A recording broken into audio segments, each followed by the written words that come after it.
The ultimatum. Commander Kalen Vross stood on the observation deck of the GSS Meridian's Dawn, watching Earth rotate beneath him in serene blue magnificence. For 2 centuries, humanity had explored the stars in peaceful solitude, building colonies on 17 worlds and establishing themselves as a proud, independent species. That isolation ended today. The alien vessel materialized without warning, a behemoth 3 times the size of humanity's largest dreadnought. Its hull bore the crimson sigil of the Zorathian Imperium, a civilization spanning 4,000 systems. Kalen had read the classified reports. The Imperium was ancient, ruthless, and had never encountered a species they couldn't subjugate. "Sir, incoming transmission," announced Lieutenant Mira Castellan from Communications. "They're broadcasting on all frequencies." "Put it through." The holographic display shimmered, revealing a towering figure. High Legate Thexus Vor stood 9 feet tall, his chitinous exoskeleton gleaming obsidian black, forearms folded in a gesture of absolute authority. His multifaceted eyes reflected no warmth, only calculated dominance. "Humans," Thexus began, his voice resonating with harmonic overtones that made the words feel like commands from reality itself. "I am High Legate Thexus Vor, voice of Emperor Zaltherix, ruler of the Zorathian Imperium. Your species has been observed. Your expansion noted. Your potential, assessed." Kalen's jaw tightened. This wasn't first contact. This was a verdict. By imperial decree, all inhabited systems in this sector fall under Zorathian sovereignty. You will submit tribute of 60% of your industrial output, 20% of your population for labor integration, and complete access to all technological developments. Compliance ensures your survival as a protectorate species. Resistance ensures extinction. The transmission showed images, worlds burning, civilizations reduced to ash, species enslaved. The Ketheri, the Bren, the Salmek, all had refused. All had fallen. You have 72 Earth hours to signal acceptance. Choose wisely, humans. The Imperium's patience is legendary but not infinite. The transmission ended. Silence filled the bridge like vacuum. "Analysis?" Kalen asked, his voice steady despite the ice forming in his chest. "Their ship carries weapons capable of glassing a continent in minutes," reported Tactical Officer Jonas Wren. "Energy signatures suggest shielding technology decades beyond ours. Sir, if even half their claims are accurate." "We can't fight this," Mira whispered. Kalen turned to face his crew. They were young, brilliant, and terrified. He couldn't blame them. Humanity had never faced an existential threat like this. But he'd studied history, real history, not the sanitized versions. He knew what tribute meant. Surrender. Enslavement. The slow death of everything that made humanity human. "Get me the Admiralty," he said. "And wake up every off-duty officer. We have 72 hours to decide if we're going to live on our knees or die on our feet." 8 hours later, Kalen sat in the emergency session of the United Earth Council. The chamber, buried deep beneath Geneva, held representatives from every colony world. Chancellor Devon Thrace presided, his weathered face drawn with exhaustion. "The debate is over," Thrace announced. "We've heard from military command, scientific advisors, and civilian leadership. Now we vote. Compliance or defiance." "Compliance is suicide," argued Admiral Sienna Cross, Supreme Commander of Earth's Defense Fleet. "They'll bleed us dry over generations. We'll become cattle." "Defiance is genocide," countered Director Elias Corvin of Colonial Affairs. "They've destroyed civilizations far older than ours. Our children will inherit ashes." Kalen stood, his uniform bearing the scars of a dozen skirmishes against pirates and separatists. "Children's games compared to this. I've read the Imperium's history. They don't preserve cultures. They consume them. In 3 generations, humans will be a footnote, a genetic curiosity scattered across labor camps. Is that survival? "It's better than extinction," Corvin shot back. "Is it?" Kalen's voice carried the weight of conviction. "Our ancestors faced extinction too. Climate collapse, nuclear standoff, the Singapore plague. Each time they chose to fight, not with weapons alone, but with ingenuity, sacrifice, and the stubborn refusal to surrender what made them human. We're here because they wouldn't kneel." The chamber erupted in argument. Some called Kalen a warmonger. Others called Corvin a coward. Thrace hammered for order. "Enough. We vote now." The results came swiftly. 187 for compliance, 186 for defiance.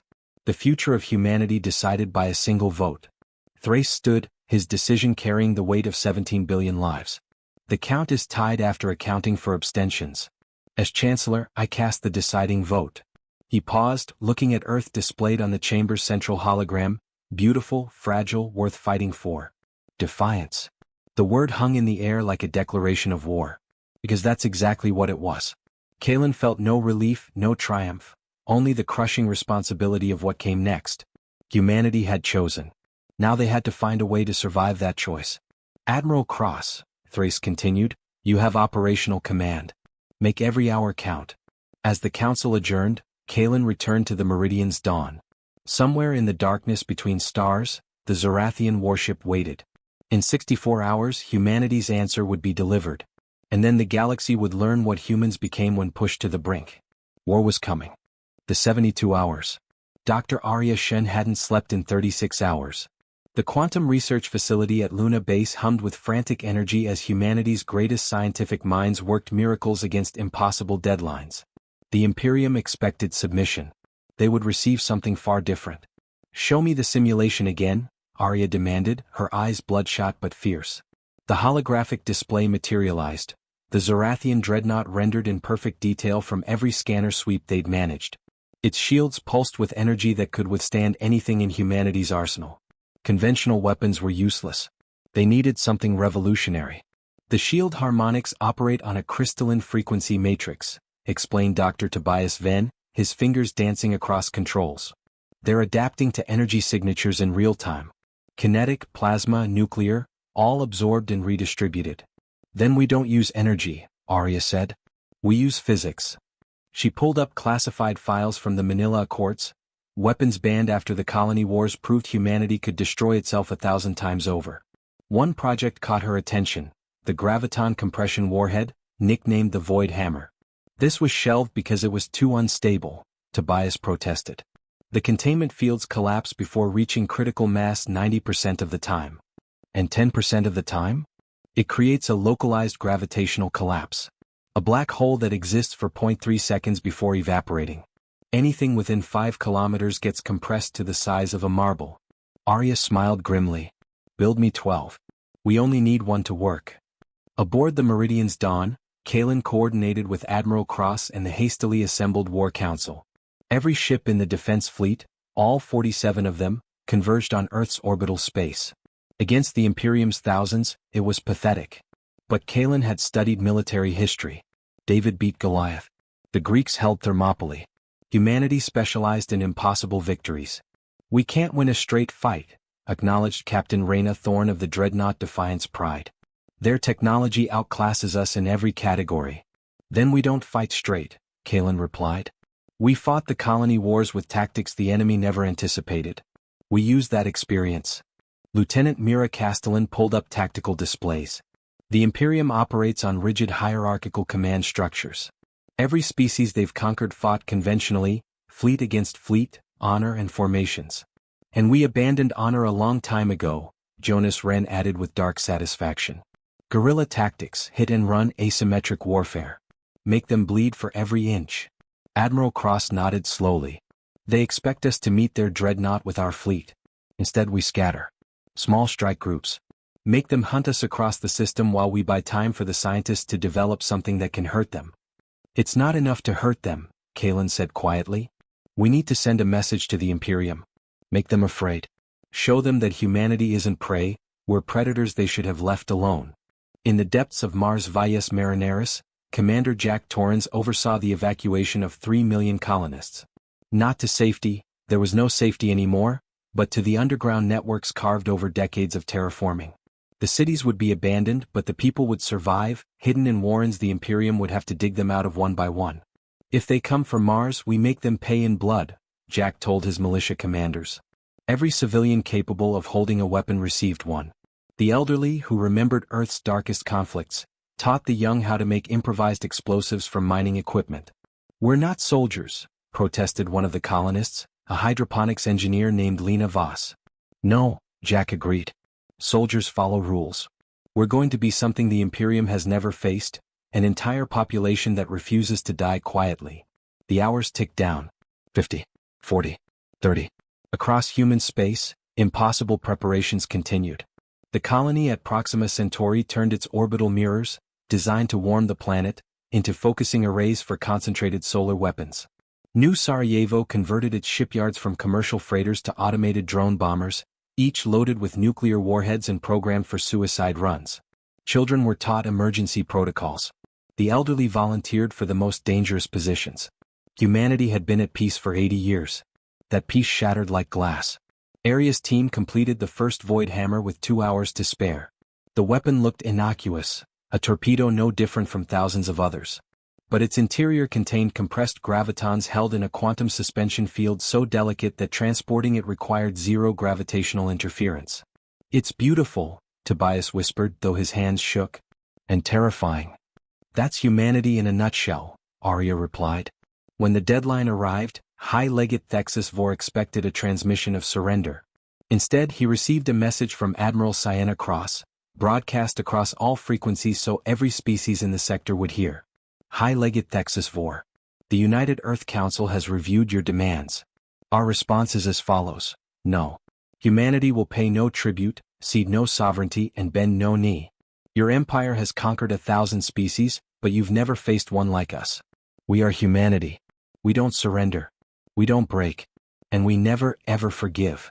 Come and take what you think is yours. We'll be waiting." The transmission ended. Thexus Vor's mandibles clicked in what might have been amusement. These primitives truly believed they could resist. How refreshing. How futile. "Prepare the fleet," he commanded. "Destroy their orbital defenses. Then begin planetary bombardment. I want their capitals burning within the day."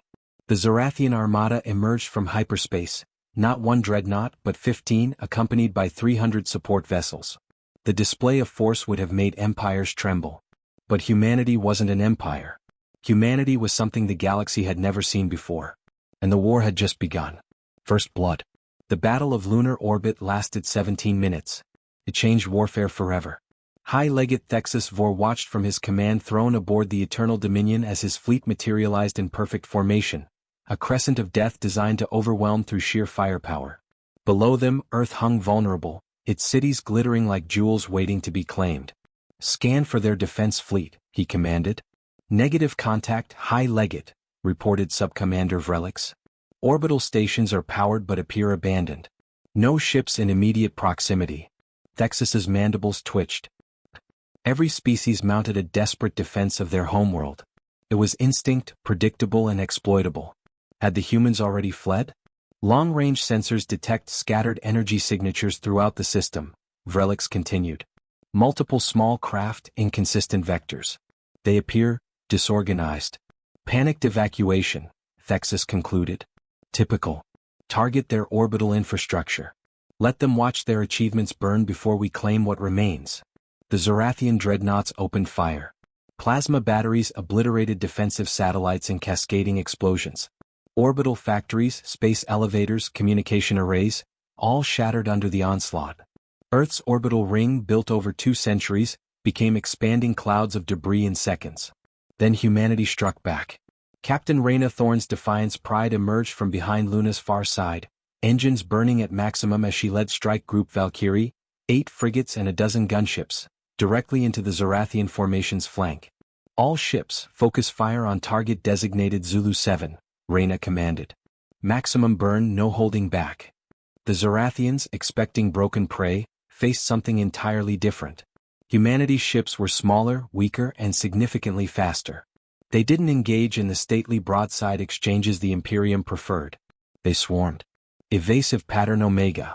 Reyna's pilot, Lieutenant Kai Brennan, wove through incoming fire with insane precision. The Defiance Pride wasn't designed for nimble combat, but desperation made artists of them all. Zulu 7, a Zarathian heavy cruiser, rotated to bring its main batteries to bear. But Reyna had studied their scanner data obsessively. Zarathian shields were adaptive but required 0.4 seconds to adjust to new threat vectors. Her weapons officer, Chin Hao, had programmed their missiles to shift frequencies mid-flight. Fire. Torpedoes streaked across the void, their targeting computers cycling through 17 different energy signatures in microseconds. The Zarathian shields flickered, confused. 3 torpedoes penetrated, detonating against the hull with devastating precision. Atmosphere vented. Secondary explosions rippled across Zulu 7's port side. First blood, Chin shouted. But Thorn knew better than to celebrate. All ships scatter. Execute maneuver broken glass. The human formation dissolved like smoke. Strike Group Valkyrie split into individual ships, each racing in different directions at maximum thrust. The Zorathians fired, but hitting targets moving at such erratic vectors proved difficult. The Imperium's weapons were designed for overwhelming stationary defenses, not chasing ghosts. While the Zorathians pursued Strike Group Valkyrie, Commander Kalen Voss positioned the Meridian's Dawn exactly where the enemy couldn't see it. Hidden in Earth's magnetic shadow, engine emissions masked by solar radiation. With him, Strike Group Phantom waited in absolute silence. Enemy formation is fragmenting to pursue the Valkyrie group, reported Mira Castellan. The Eternal Dominion remains in high orbit with minimal escort. Kalen studied the tactical display. Thexus Vor's flagship was a fortress, but fortresses had blind spots. Jonas prepped the Void Hammer. Mira, calculate intercept trajectory. We get one shot at this. Sir, Jonas hesitated. The weapon is untested.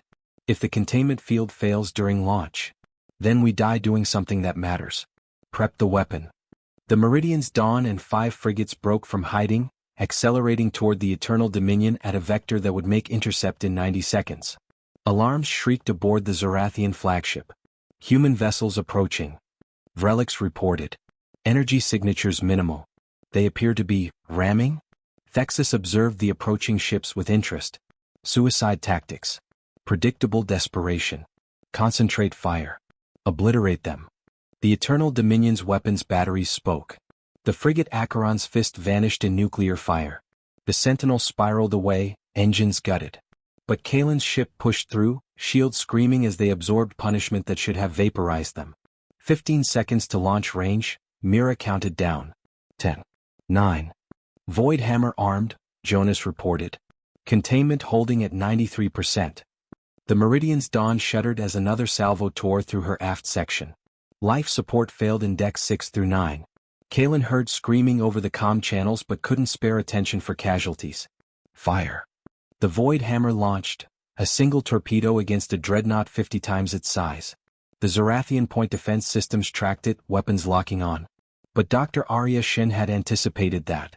The torpedo's casing was layered with sensor-absorbing materials stolen from stealth fighter prototypes. It didn't disappear, but it gave the Zorathians a fraction of a second less warning. The torpedo penetrated the Eternal Dominion's shields and detonated 15 meters from the hull. Reality screamed. The graviton compression field activated, creating a localized singularity that existed for 0.27 seconds. In that fraction of time, everything within 4 kilometers experienced gravitational force equivalent to a neutron star's surface. The Eternal Dominion's forward third crumpled like paper, armor plating compressed to atomic thickness. Internal bulkheads collapsed. Zorathian crew members turned to molecular slurry. The ship's reactor, stressed beyond tolerance, initiated emergency shutdown, leaving the mighty dreadnought crippled and dark. Aboard the Meridian's Dawn, Kalen watched the tactical display with grim satisfaction. All ships retreat vector Gamma. Get us to the Mars fallback position. What remained of Strike Group Phantom limped away from the battlefield, leaving the Zorathian fleet in chaos. They'd wounded a dreadnought, proven the enemy could bleed. But High Legate Thexus Vor survived, trapped in the shattered command section of his flagship, surrounded by darkness and the corpses of his officers. His mandibles clicked rhythmically as he processed the impossible. These humans, these primitives, they'd hurt him. And in that moment, Thexus Vor felt something he hadn't experienced in 3 centuries of conquest: uncertainty. The humans weren't fighting to win. They were fighting to make victory cost more than it was worth. The long war begins. 3 months into the war, humanity learned a terrible truth. Winning battles meant nothing if you were losing the war. Admiral Sienna Cross stood in the Strategic Command Center beneath the Rocky Mountains, watching the holographic display update with horrifying regularity. Red markers, Zorathian-controlled systems, spread across human space like a malignant infection. 17 colonies. Billions of lives. All under Imperium occupation. New Sarajevo has fallen, reported Colonel Dante Marsh, his voice hollow. The civilian resistance held for 18 days. The Zorathians bombed the underground shelters. Estimates suggest 97% casualties. Sienna closed her eyes. Lena Voss had been on New Sarajevo. So had 3 million others who'd chosen death over surrender. Their sacrifice bought time for the evacuation of New Terra, but the mathematics were brutal. Humanity was bleeding faster than they could adapt. "What about the Proxima garrison?" she asked. "Still holding. Commander Jack Torrance has turned the entire system into a death trap. The Zorathians lost 2 cruisers to improvised minefields last week. But they're adapting. They're learning our tactics." That was the nightmare. The Zorathian Imperium had conquered thousands of species over millennia. They were masters of adaptation, turning enemy innovations against them. Humanity's guerrilla tactics, once revolutionary, became predictable. The Void Hammer technology, reverse-engineered from captured torpedo fragments, was being incorporated into Imperium weapons. "We need a new strategy," Sienna said. "Something they can't anticipate." "With respect, Admiral," Dante replied, "we're out of miracles. Our industrial capacity is a fraction of theirs. Every ship we lose is irreplaceable. Every world they take weakens us further. The mathematics don't lie." Then we changed the equation. Kalen Vross entered the command center, his uniform still scorched from the Battle of Titan's orbit. He'd lost the Meridian's Dawn 3 weeks ago, sacrificing her to buy time for a refugee convoy. Now he commanded from whatever ship survived longest, currently the destroyer Relentless. "The Imperium is fighting a war of conquest," Kalen said, spreading tactical data across the display. "They want our resources, our worlds, our population as slaves. But what if we make those assets worthless?" "Scorched earth." Sienna's eyes narrowed. "You're suggesting we destroy our own colonies?" "I'm suggesting we make occupation cost more than it's worth. The Zorathians control 17 systems, but they're bleeding resources to pacify them. We've studied the pattern. They garrison each world with minimal forces, expecting subjugated populations to accept their fate. But humans don't accept," Dante said slowly, understanding dawning. "Exactly. We can't defend our worlds, but we can make them indigestible. Every occupation becomes a quagmire. Every garrison faces constant insurgency. We turn human space into a tar pit that drags the Imperium down." Dr. Arya Shin presented her solution to the War Council with characteristic bluntness. "We can't outproduce them, so we outsmart them.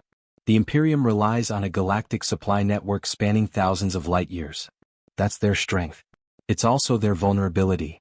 She activated a display showing the Zorathian logistics chain, supply convoys moving between worlds, carrying everything from weapons to food to replacement parts for their vast war machine. "We've captured navigational data from destroyed Imperium ships. I've analyzed their hyperspace routes. They use predictable corridors because safer navigation means faster transit. But predictability means vulnerability." "You want to ambush supply convoys?" Sienna said. "I want to cripple their economy. Every convoy we destroy forces them to divert military assets for protection. Every resource shortage weakens their occupation forces. We can't match their fleet, but we can starve it."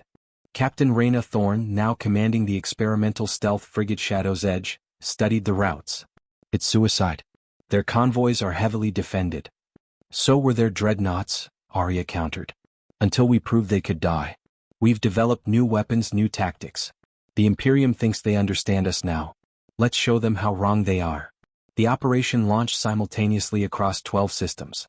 Humanity's remaining fleet, now barely 30 combat-capable ships, struck at Zorathian supply lines with coordinated precision. Kalen led the assault on the Kepler Corridor, a major supply route connecting occupied worlds to the Imperium's regional headquarters. His target, a convoy of 30 cargo haulers carrying industrial equipment and food supplies for the garrison at New Sarajevo.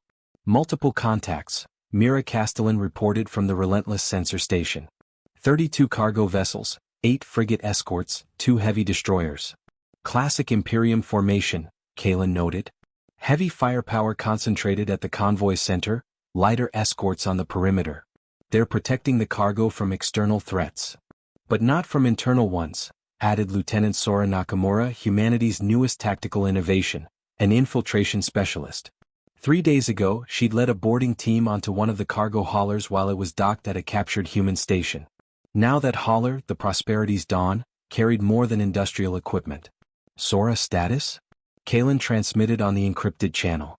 "In position," came the whispered reply. "Charges planted on all critical systems. Security hasn't noticed. These Zorathians are arrogant. they don't expect sabotage from within. On my mark. 3, 1, execute. The Prosperity's Dawn exploded from the inside, its reactor overloading in a cascade that consumed the 2 cargo haulers flanking it. The Zorathian formation dissolved into chaos. Escorts broke formation to investigate. The heavy destroyers activated defensive protocols. And that's when Kalen struck. The Relentless and Strike Group Phantom emerged from hyperspace directly above the convoy, weapons already firing. Humanity had learned from the Zorathians.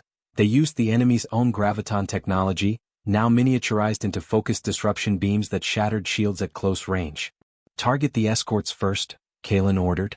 Make them panic, make them scatter. The battle was brutal and brief. Kalen lost 3 ships but destroyed 18 cargo haulers and 4 Zorathian warships. The survivors fled, leaving wreckage and scattered supplies drifting through the void. Recover what we can, Kalen commanded.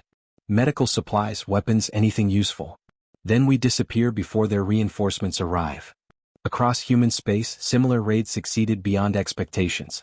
The Imperium's supply network, stretched across too many occupied worlds, began to fracture. Garrisons on occupied colonies went weeks without resupply. Zorathian commanders, accustomed to overwhelming logistical support, faced shortages for the first time. In the occupied ruins of New Sarajevo, a Zorathian officer named Kelthax reviewed casualty reports with growing unease. His garrison had lost 47 soldiers to human insurgents in the past week. Ammunition stocks were at 30%. Food supplies rationed. And his requests for reinforcements were denied. All available ships were being diverted to protect supply convoys. These humans, he muttered to his second. They fight like nothing we've encountered. No honor, no formations, no predictability. They fight like vermin, his second replied with contempt. No, Kelthax corrected, watching smoke rise from another guerrilla attack. They fight like survivors. And survivors are the most dangerous enemy of all. The turning point. 6 months into the war, High Legate Thexus Vor made a decision that would haunt the Imperium for generations. He ordered the complete annihilation of the Mars colony. The command came from Emperor Zaltherix himself, transmitted across 3,000 light-years with absolute clarity. Make an example. Show these humans the cost of resistance. Mars had become a symbol of humanity's defiance. Despite 6 months of orbital bombardment, Commander Jack Torrens and his militia held the underground networks of Valles Marineris, launching raids that had cost the Imperium 12 ships and thousands of soldiers. The Emperor's patience had expired. Deploy the extinction array, Thexus commanded, his voice carrying none of its usual confidence. Something about this war had changed him. The humans fought with such calculated viciousness, such utter disregard for their own survival, that it unsettled even him. The extinction array, a weapon banned by Imperium law for 8 centuries, deemed too horrific even for conquest, consisted of orbital platforms that would superheat Mars's crust until the entire planet became uninhabitable. 3 million humans lived in those underground warrens. All would die. Admiral Sienna Cross received the intelligence from a source she still didn't quite believe. A Zorathian officer named Kelthax, now commanding the occupation of New Sarajevo's ruins, had made contact through back channels. Why? Sienna had asked during the encrypted transmission. Because this war has no honor, Kelthax replied. Your species fights with madness, yes, but also courage. The extinction array violates everything the Imperium claims to stand for. If we deploy it, we are no better than the void we claim to civilize. The message had included detailed specifications of the array and its deployment timeline. Sienna had 72 hours to respond. It's a trap, Colonel Dante Marsh insisted. The Zorathians are baiting us into committing our remaining fleet to defend Mars. They'll ambush us and end the war. It's not a trap, Kalen countered. He'd spent months studying Imperium psychology, interrogating prisoners, analyzing their tactical patterns. The Imperium is fracturing. Species they've conquered are watching this war. If humanity forces them to deploy planet killers, it proves we can't be subjugated conventionally. That terrifies them. Because other species might get ideas, Dr. Arya Shin added, her eyes bright with terrible understanding. The Imperium maintains control through overwhelming force and the promise that surrender means survival. If they have to exterminate humanity completely, it shows their system can fail. Sienna made the decision every leader dreads: sacrifice certain assets for possible victory. We defend Mars. But not conventionally.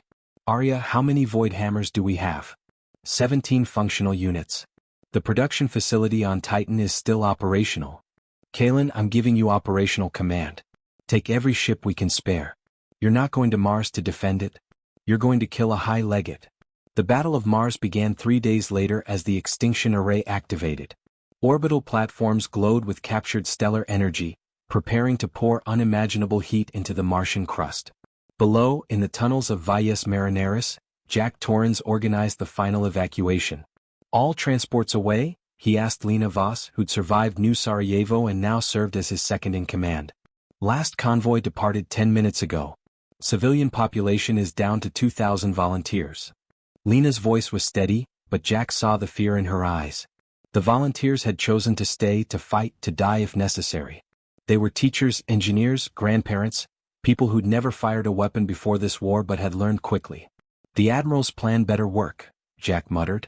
When has anything worked the way we planned? Lena smiled grimly. We're still here, aren't we? Above, Kalen's fleet emerged from hyperspace in a formation the Zorathians didn't expect. Not concentrated for attack, but scattered across multiple vectors. The Relentless led 15 ships directly toward the Eternal Dominion, which had been repaired and now commanded the extinction array deployment. All ships, weapons free, Kalen transmitted. Remember, we're not trying to win. We're trying to make them bleed. The Zorathian fleet, 23 warships, the largest concentration they deployed in one location, moved to intercept. Thexus Vor watched from his command throne, mandibles clicking in anticipation. Finally, the humans would commit to a conventional battle. Finally, he could crush them. High Legate, Sub-Commander Vrelix reported, human vessels are maintaining evasive vectors. They're not engaging directly. They're buying time for the evacuation, Thexus concluded. Irrelevant. Activate the array. Let them watch their world die. The orbital platforms began firing. Concentrated energy beams struck Mars's surface, superheating rock to magma. Fissures opened across Valles Marineris. The volunteers in the tunnels felt the temperature rise, heard the groaning of stressed geology. Some prayed. Others simply stood their ground, weapons ready, defiant to the last. Then Dr. Arya Shin's contingency activated. For 3 months, while the Zorathians focused on the surface, human engineers had been installing specially modified void hammers deep in Mars's crust, not designed to destroy but to redirect. When the extinction array's energy reached critical levels, the void hammers triggered, creating gravitational anomalies that pulled the thermal energy down and outward, away from inhabited areas. Mars began tearing itself apart, but not in the way Thexus intended. Volcanic eruptions, yes. Tectonic chaos, absolutely. But the energy dispersed, channeled through artificial fault lines that humanity had spent 3 months preparing. The planet was dying, but slowly enough for evacuation. Messily enough to disrupt the Zorathian fleet's formation. Now! Kalen shouted. The Relentless and her escorts, which had been fleeing in calculated patterns, suddenly reversed course. 17 void hammers launched simultaneously, not at the Zorathian fleet, but at the extinction array platforms themselves. The platforms, designed to project energy outward, had minimal defensive shielding. The gravitational singularities tore through them like paper, creating cascading failures. One platform's reactor overloaded, detonating with nuclear fury that consumed 2 more platforms and 3 Zorathian frigates. In the chaos, Kalen spotted his real target.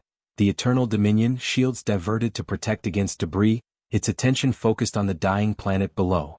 Reyna, you're up. Captain Reyna Thorne's stealth frigate Shadow's Edge, invisible amid the battle's chaos, had positioned herself below the Eternal Dominion. She carried humanity's newest weapon, a modified void hammer combined with a viral data package designed by Aria's team. The torpedo launched, penetrating the dreadnought's shields during their microsecond recalibration cycle. But instead of detonating immediately, it attached to the hull and began broadcasting, uploading directly into the Eternal Dominion's computer network. It's a data weapon? Thexus roared as his systems went haywire. Impossible. Not impossible. Humanity had learned from every Zorathian ship they'd destroyed, every system they'd captured. They'd mapped the Imperium's network protocols, found the vulnerabilities, created a virus specifically designed to cripple Zorathian technology. The Eternal Dominion's weapons systems locked. Navigation failed. Life support flickered. And most critically, the ship's self-destruct protocols activated with a 30-second countdown. Thexus Vor, for the first time in his long military career, felt true fear.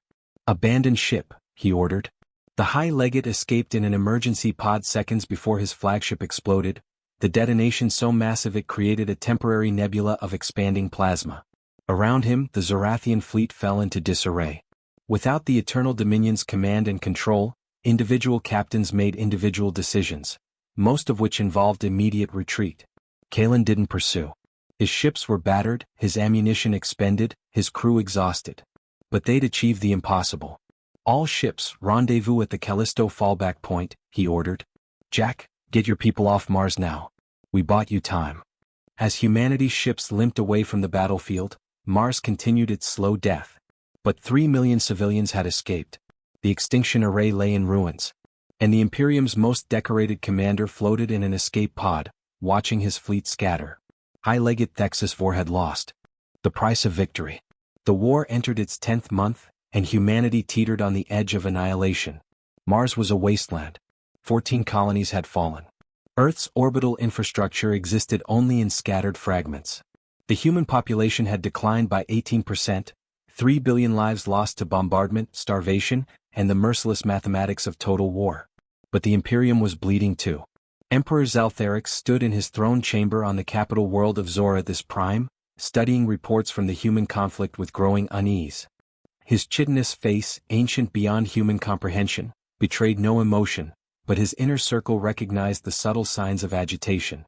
Casualty projections? He demanded. High Counselor Drexus, who'd commanded conquests across 100 systems, manipulated holographic data. 17,000 combat personnel lost. 43 warships destroyed.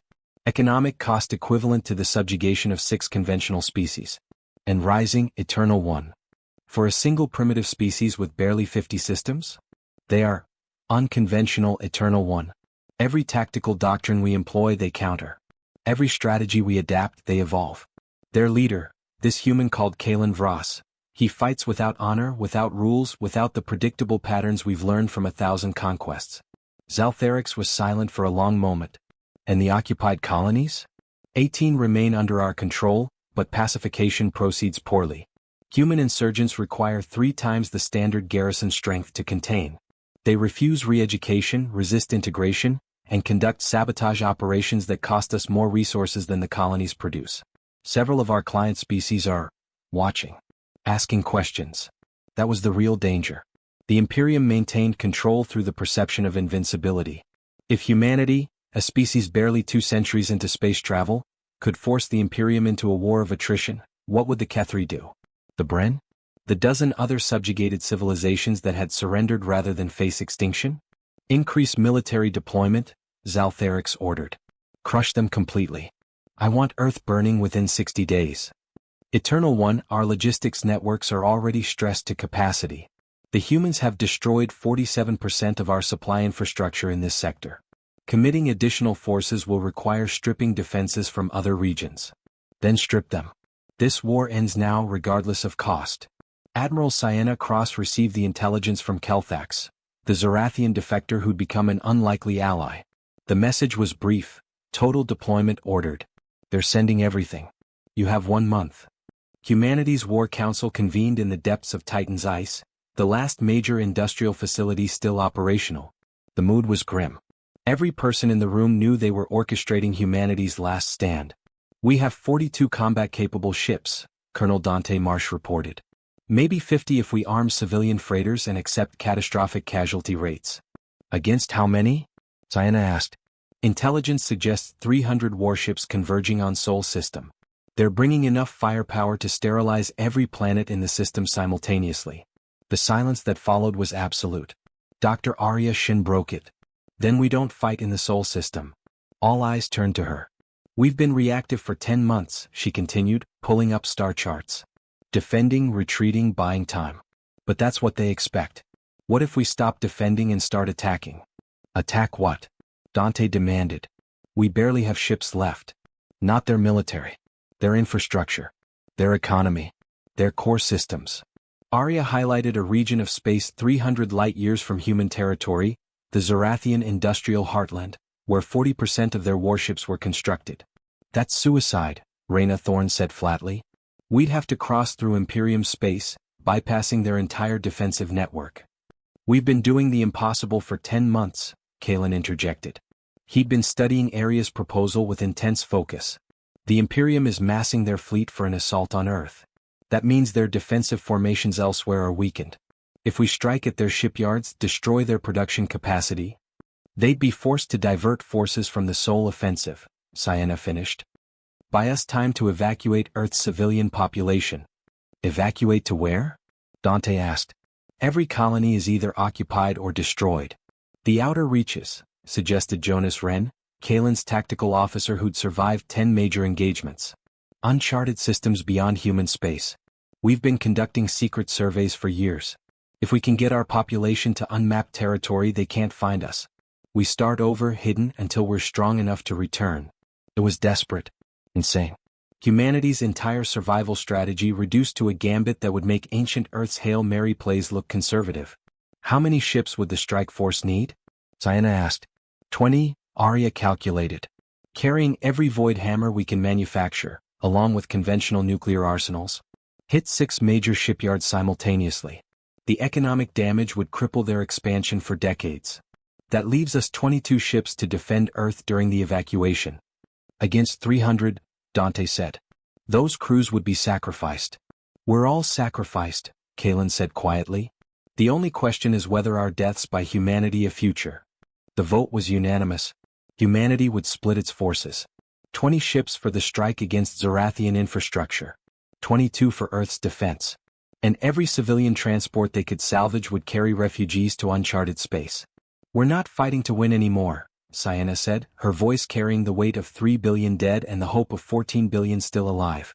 We're fighting to survive. To make sure that somewhere, somehow, humanity continues. The evacuation of Earth began immediately. 30 billion people condensed to 14 billion, the rest lost to war. Those 14 billion now faced a choice: flee to unknown stars or stay and fight. In the ruins of Geneva, Chancellor Devon Thrace addressed humanity for the last time via scattered communication networks. 10 months ago we chose defiance over submission. That choice cost us everything: our worlds, our homes, our loved ones. History will judge whether we were brave or foolish. But history will only judge if we survive to write it. Today I ask you to flee. Not in shame but in hope. Take our children, our knowledge, our determination to the stars where the Imperium cannot follow. Build new homes. Remember Earth. And someday when we are strong enough, return. To those who choose to stay, who will fight in humanity's last stand, thank you. Your sacrifice will be remembered. Your defiance will echo across the galaxy. Millions chose to stay. Veterans like Jack Torrens, who'd held Mars until the planet died. Scientists like Dr. Tobias Venn, who'd helped create the weapons that let humanity hurt gods. Ordinary citizens who'd lost too much to run anymore. Kalen Vross volunteered to lead the strike force. Sienna assigned admiral's rank to Reyna Thorne, giving her command of Earth's defense fleet. The die was cast. In 3 weeks, the Zorathian armada would arrive at Earth. In 2 weeks, Kalen's strike force would attack the heart of the Imperium. And humanity would learn if survival was still possible. The last stand and the long tomorrow, 900 words. The Battle of Zora. This shipyards lasted 4 hours. It changed the galaxy. Commander Kalen Vross led 20 ships deep into Imperium space, bypassing defensive stations through routes provided by Kelthax and a growing network of Zorathian dissidents. The strike force consisted of humanity's most damaged vessels, crewed by volunteers who understood this was a one-way mission. All ships, final weapons check.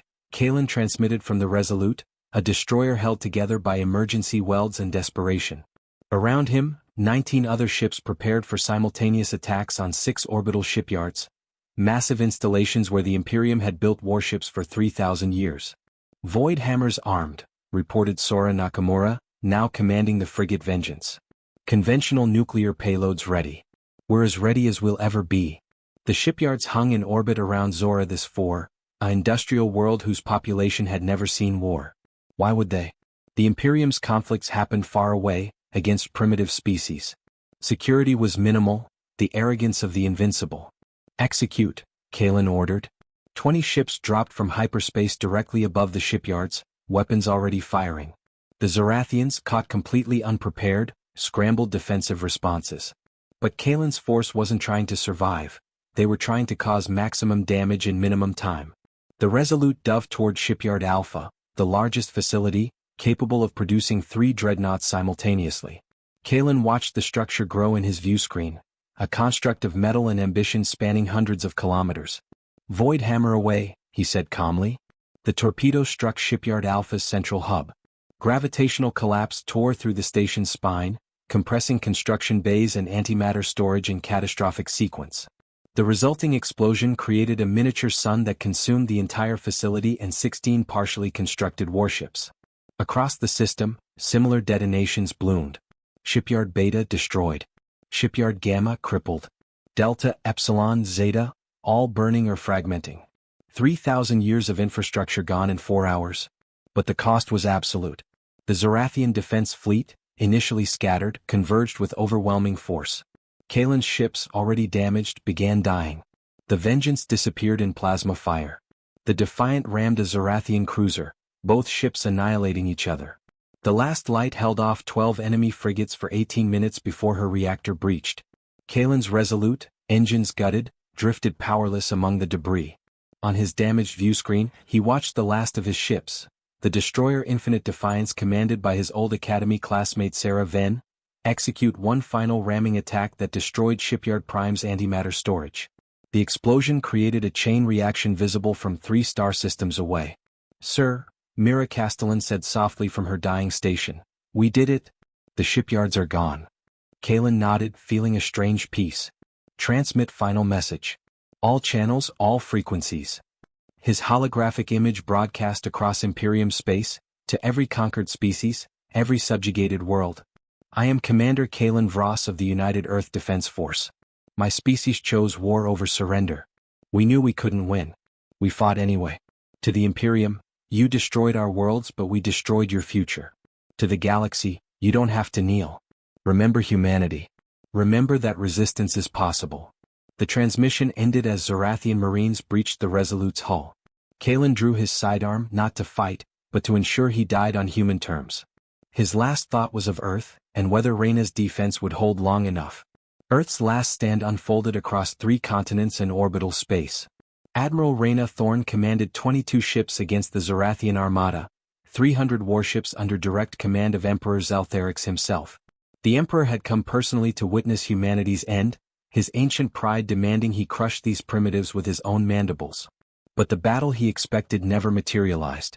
Earth's orbital space was empty. No desperate last stand. No suicidal charges. Just abandoned stations and scattered debris. "Where are they?" Zaltherix demanded. His sensors officer reported the impossible: massive energy signatures throughout the system. Multiple hyperspace transitions. They're fleeing Eternal One. Thousands of civilian transports heading for uncharted space. Pursue and destroy. They've scattered across 200 different vectors.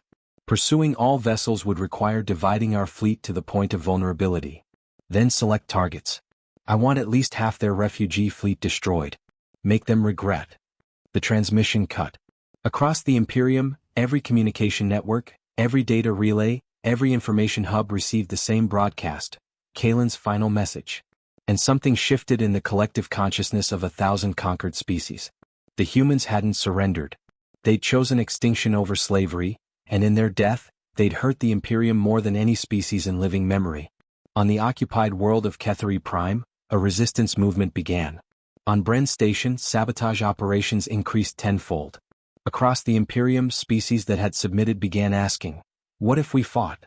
Zaltherix felt the tremor of instability ripple through his empire.